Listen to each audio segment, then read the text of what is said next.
여러분 안녕하십니까? 경비지도사 법학개론 문제풀이 5회입니다. 여러분을 환영합니다. 문제풀이로 들어가도록 하겠습니다. 민법 761조 정당방위 긴급피난입니다.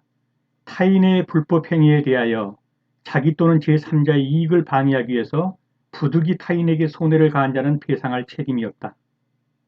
정당방위였단 말이죠. 그런 중에 절도자의 손목에 있던 시계를 파손했다. 왜냐하면 절도행위는 불법행위죠. 그래서 경비원이 지키다가 절도행위하는 자를 붙들었는데 그때 절도행위자의 팔에 있는 시계를 부러뜨렸다. 그런다 하더라도 정당방위로서 배상할 책임이 없다.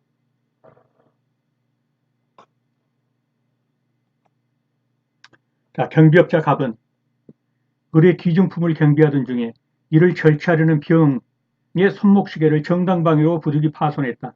이에 관한 설명으로 옳은 것을 모두 고른 것은 갑과 을은 병에게 정신적 손해를 배상할 책임이 없다. 맞죠? 지금 병은 누굽니까? 도둑놈이죠. 배상할 책임이 없다. 갑은 병에게 손목시계에 대한 재산적 손해를 배상할 책임이 있다. 손목시계 값을 물어줘야 된다. 이건 틀린 것이죠. 왜냐하면 절취하려는 병에 대한 정당방위로서 부득이하게 파손했기 때문에 변상할 책임이 없습니다. 을은 병에게 손목시계에 대한 재산적 손해를 배상할 책임이 없다. 맞죠? 그래서 A와 C가 옳은 것입니다. 정답은 2번이 되겠습니다. 문제 2번입니다. 경비업자 갑은 경비 업무 중 취득한 고객 을의 개인적 비밀을 부주의로 누설하여 손해를 입혔다. 이에 관한 설명으로 옳지 않은 것은 자, 경비업자 갑은 경비 업무를 해야 될 적극적인 자기 의무뿐만 아니라 자기 의무, 무엇을 해야 되는 것이죠? 부자기 의무, 어떤 것을 하지 말아야 될 부자기 의무도 있어요. 즉 비밀을 누설해서는 안 되는 부자기 의무도 있죠.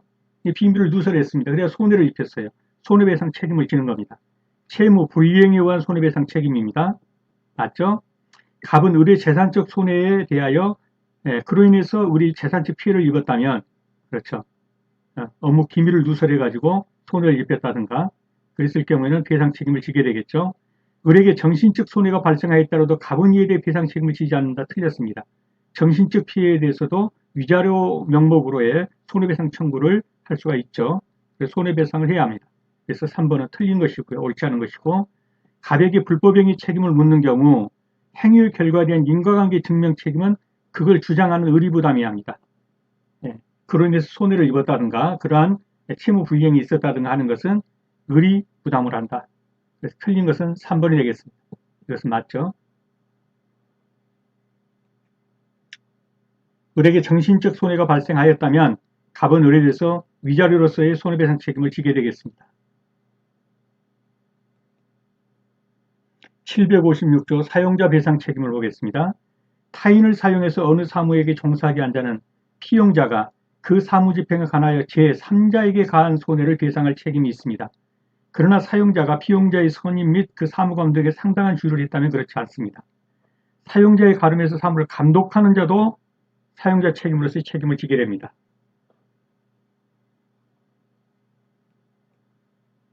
자, 경비업자 갑에게 소속된 경비원 을의 업무 중 불법행위로 인해서 제3자 병이 손해를 입었다. 이에 관한 설명으로 옳은 것은 자, 경비업자 갑하고 경비원 을이 있습니다. 을이 어떤 아파트에 지금 경비 업무를 도급받아서 들어가 있어요. 근데 여기에 타 단지에 있던 어린아이가 어린아이 갑돌이라고 합시다. 어린아이가 왔다가 이 경비원이 타고 가는 오토바이 순찰차에 치였습니다. 그래서 그 옆에 동네에 사는 어린애가 제3자가 손해를 입었어요. 그랬을 경우에 경비업자 갑에게 소속된 경비원 의뢰 업무 중 불법행위로 인하여 제3자 옆 동네 사는 갑돌이가 와가지고 교통사고를 당했습니다. 경비원 을이 타는 오토바이에. 자, 병은 갑에게, 즉 갑돌이네는 갑에게 직접 손해배상을 청구할 수 없다? 아까 봤죠? 사용자 책임을 지는 것이에요. 불법행위 책임을. 그렇기 때문에 틀렸죠. 예, 경비회사가 책임을 져야 돼요. 또 을은 병에 대해 일반 불법행위 책임을 진다. 이 경비원 을도 일반 불법행위 책임을 지고 갑은 사용자 책임을 지는 거예요. 둘 다 공동 연대하의 책임을 지는 것입니다. 그래서 이것은 맞는 것이죠. 갑에 가름하여 그 사물을 감독하는 자는 손해배상 책임을 부담하지 않는다? 아니에요. 경비원 말고 아파트 관리소장도 책임을 져야 돼요. 부담하지 않는다 그랬으니까 틀린 거죠. 갑이 병에게 손해를 배상한 경우 의뢰 기책 사유가 없더라도 배상한 손해 전부에 대해서 구상권 행사는 할 수 있어요. 예, 회사가 전부 물어준 다음에 경비원 을에게 구상권 행사는 할 수는 있는데 그러려면 경비원 을에게 뭐가 있어야 돼요? 기책 사유가 있어요. 기책 사유가 없더라도 배상할 손해 그렇기 때문에 틀린 것이에요. 그래서 틀렸어요. 그럼 맞는 것은 2번만이 정답이 되겠습니다. 자, 도급인의 파산과 해결권을 보겠습니다. 도급인이 파산 선고를 받았다. 그러면 수급인 또는 파산 관계에 있는 계약을 해지할 수 있습니다. 그런데 각 당사자는 상대방에 대해서 계약 해지로 인한 손해배상을 청구하지는 못합니다. 왜냐하면 파산되어서 망했단 말이죠. 네, 그랬는데 그 회사에게 손해배상을 청구하지는 못해요. 자, 이제 보수를 보겠습니다. 보수액과 그 지급 시기는 고용에서의 보수는 약정한 시기에 지급하여야 하고 시기에 약정이 없다면 관습에 의하고 관습도 없으면 노무를 종료한테 지체 없이 지급해라. 근데 이것을 도급에서도 뭐라고 하냐면 준용한다 그랬어요. 이 조항을. 그러니까 도급에 있어서도 보수에 관해서 시기를 정했다면 그 정한 시기에 지급하면 되고 정하지 않았다면 관습에 의하고 관습도 없다면 종료할 때 노무를 종료할 때 지체 없이 지급하라.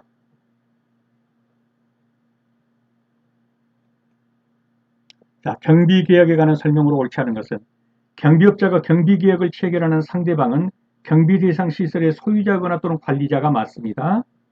경비업자는 경비계약상 채무를 선량한 관리자의 주유무로 이행하는데 선관주유무죠. 맞습니다. 보수 시기는 시기의 약정이 없으면 관습에 의하고 관습이 없으면 경비 업무를 종료하는 지체 없이 지급한다. 준용 규정으로 준용하니까 맞죠. 경비 업무 도급인이 파산했습니다. 경비업자는 경비계약을 해지할 수는 있어요. 여기까지는 맞아요.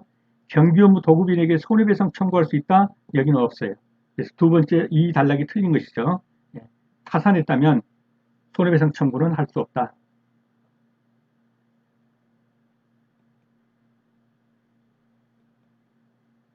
757조 도급인의 책임입니다. 도급인은 수급인이 그 일에 관하여 제3자에게 간 손해를 배상할 책임이 없다. 그러나 도급 또는 지시에 관하여 도급인에게 중대한 과실이 있는 때는 그러하지 아니하다. 도급인이 도급을 다 줘버렸어요. 수급인에게. 도급인이 수급인에게 도급을 다 줘버렸으면 모든 책임은 수급인이 지고 하는 것이에요. 이 수급인이 제3자에게 손해를 가했어. 그러면 수급인이 손해를 배상해야 돼요. 그런데 이 도급인이 이 수급인에게 구체적으로 어떤 것들을 지시를 했어요. 지시. 제3자에게 그러나 도급 또는 지시에 관하여 그러면 도급인에게 중대한 과실이 있다면 이 손해 입은 자에게 도급인도 손해를 배상할 책임이 있다. 그러나 그렇지 않다면 다 도급을 줘버렸다면 수급인이 책임을 지는 것이다. 문제 5번입니다. 경비업자 등의 손해배상 책임에 관한 설명으로 옳은 것은 경비원이 경비 업무 중 고의로 제3자에게 입힌 손해를 경비업자가 배상했다면 경비업자는 경비원에게 구상권 행사할 수 있다 없다? 있죠. 근데 없다 그랬으니까 틀린 것이죠. 경비업자는 경비원이 업무 수행 중 고의로 제3자에게 손해를 입힌 경우에만 이를 배상할 책임이 있다? 고의 또는 과실로 이제 고의에만 그랬죠. 그러니까 틀린 거죠. 경비원이 고의 또는 과실로 손해를 입혔다면 경비업자는 손해를 배상할 책임이 있습니다. 고의에만 그랬기 때문에 틀린 것이죠. 경비 업무 도급인은 도급 또는 지시에 중대한 과실이 있는 경우에도 경비업자의 경비 업무 수행으로 인해 제3자 깊은 손해를 배상할 책임이 없다? 틀렸죠. 지시에 관한 중대한 과실이 있다면 도급인도 책임을 진다는 것이죠. 그다음 수인의 경비원이 업무 수행 중 고의 또는 과실로 경비 대상에 손해를 발생시킨 경우에는 연대하여 그 손해를 배상할 책임이 있다. 연대 책임이 맞습니다. 공동불법행위죠. 수인의 경비원이 업무 수행 중 고의 또는 과실로 경비 대상에 손해를 입혔다면 이것은 공동불법행위를 구성하는 것이에요. 그렇다면 연대에서 책임을 지게 됩니다. 업무 수행 중 고의 또는 과실로 경비 대상에 손해를 발생시킨 경우에 연대의 손해를 배상할 책임이 있다. 맞습니다. 다 틀렸고 4번만 맞게 되겠습니다.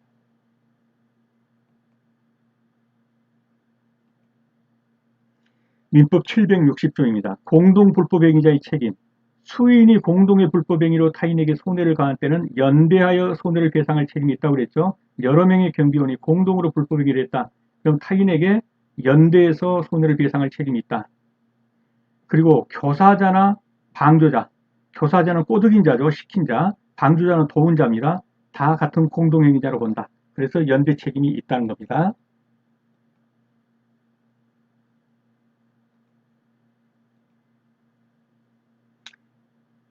자, 갑과 을은 병의 귀금속 상점에 침입하여서 재물을 절도하였다.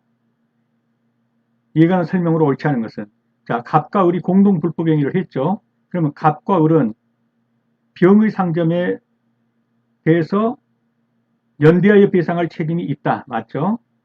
갑과 을은 병의 손해에 대해 공동 불법행위로 책임을 진다. 맞습니다.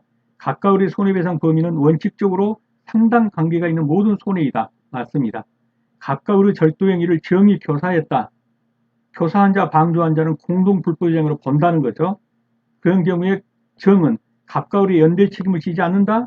갑과 을과 함께 연대 책임을 지죠. 공동 불법행위자예요. 교사범이나 방조범도 공동 불법행위자로 본다. 그래서 공동범이 되는 것입니다. 그래서 4번은 틀렸습니다. 옳지 않은 것은 정답은 4번입니다.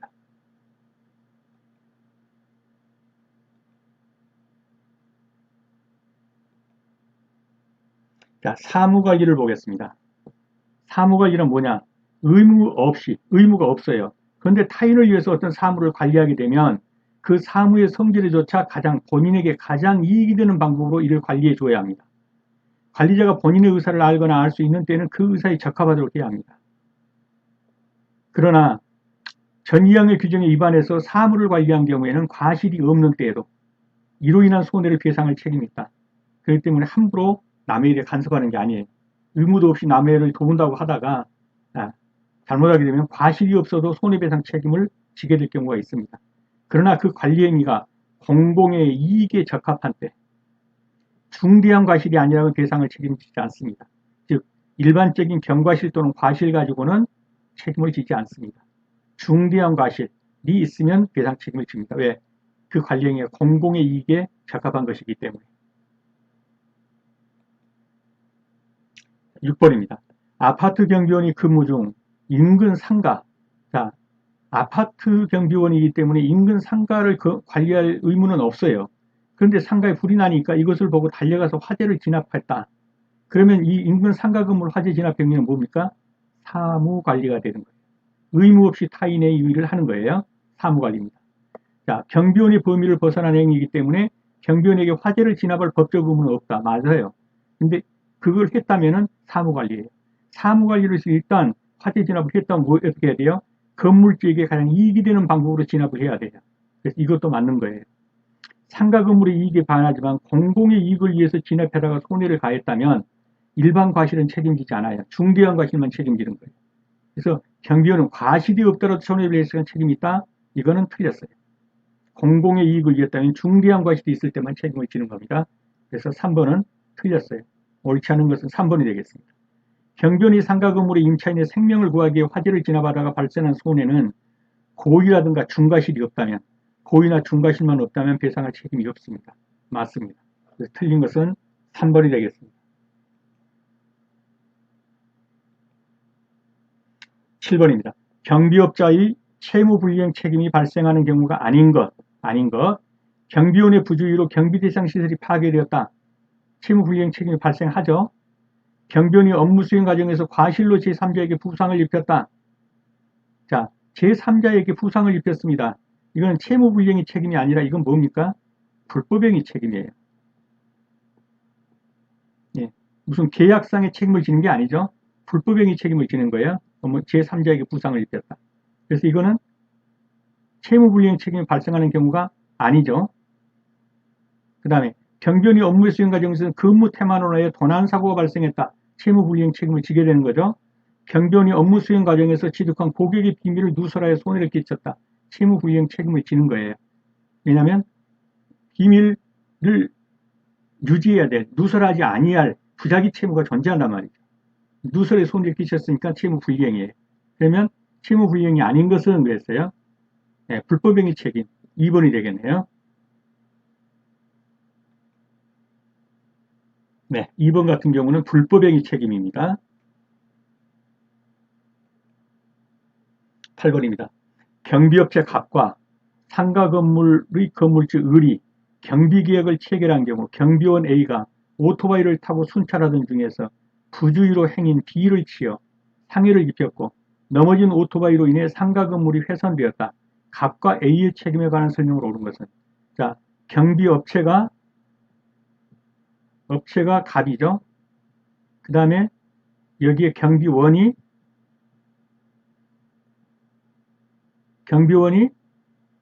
A죠. 그리고 상가 건물주가 을입니다. 둘 사이에 경비 계약이 체결됐습니다. 도급 계약이 체결됐어요. 그래서 을이 갑에게 도급 계약을 줬죠. 그리고 경비원 A가 근무를 지금 서고 있단 말이에요. A가 뭐 했습니까? 순찰을 하던 중 그랬어요. 그러니까 업무 중이었죠. 예, 부주의로 행인 B를 경비원 A가 행인 B를 치었어요. 치었다. 이제 B가 상해를 입었어요. 그리고 또 뭐 했습니까? 오토바이가 넘어지면서 상가 건물이 또 훼손됐어요. 을의 건물이 넘어지면서 훼손되었어요. 자, 두 가지 피해가 발생했습니다. 걸어가던 행인 B가 치였고 상가 건물이 훼손되었습니다. 자, A는 을에게 채무불이행에 관한 손해배상 책임을 부담한다. A는 을에게 채무불이행, A가 직접 을하고 계약 맺은 게 있나요? 계약관계가 성립하지 않기 때문에 A는 을과의 채무불이행 책임은 아니에요. 갑의 채무불이행 책임이 되겠죠. 그래서 이 부분은 채무불이행에 관한 손해배상 책임으로서는 지지 않아요. 이건 틀린 거고요. 옳지 않은 것은 정답은 나왔네요. B는 이 지나가다 친 행인이죠. B는 갑에게 이 업체에게 사용자 책임을 물어 직접 손해배상을 청구할 수 있습니다. B는 A에게도 갑에게도 물을 수 있고 A에게도 물을 수 있어요. 네, 불법행위 책임을. 자, B는 A에게 불법행위에 관한 손해배상 청구할 수 있고 B는 갑에게도 청구할 수 있고 A에게도 청구할 수 있어요. B는 갑에게도 물을 수 있고 A에게도 물을 수 있어요. 맞았죠? 갑은 A의 화단의 훼손행위에 대해 손해를 B에게 배상해야 한다. 자, 업체 갑은 을에게 이 훼손된 것에 대해서 손해배상을 해야 합니다. 이것도 맞았죠. 그럼 틀린 것은요. A는 을에게, 이 경비원은 건물주에게 채무불이행에 관한 손해배상은 부담하지 않아요. 왜냐하면 계약관계가 존재하지 않기 때문에. 그러나 만약에 이 경비업체가 도산돼 버렸다. 근데 경비원은 돈이 있다. 그러면 채무불이행에 대한 손해배상 책임이 아니라 불법행위로 인한 손해배상 책임을 구할 수는 있겠죠. 여기서 묻는 것은 채무불이행에 대한 손해배상 책임을 물었기 때문에 정답은 1번이 되겠습니다.